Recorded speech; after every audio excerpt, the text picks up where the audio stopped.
السلام عليكم اخواني. جينا عطلناه بالغسالة، يا اما الحوض ما يبقى لي مي يخرج بسرعة، او يبقى المي وما يخرج من الصوانة. والسبب بالحالتين هو هنا بالجبنة اللي خاصة بقفل الماء، بفتح الماء وقفله. هذا القفل هنا السبب من القفل، وهو تصليحه بسيط جدا، ما يحتاج الذهاب للمصلح.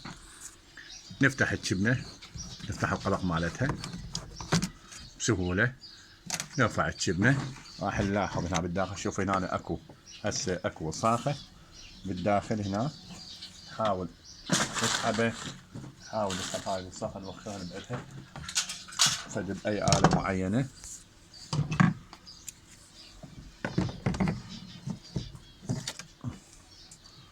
الآن تنظفت، نخلي بيها المي الآن بالحوض ونحاول نفحصها ونشوفها. بعض الأحيان تكون هاي الجبنة ممزقة، إذا ممزقة تتبدل، إذا ما بيها شي مثل هاي فقط تتنظف وترجع مثل ما هي. جزيل الشكر.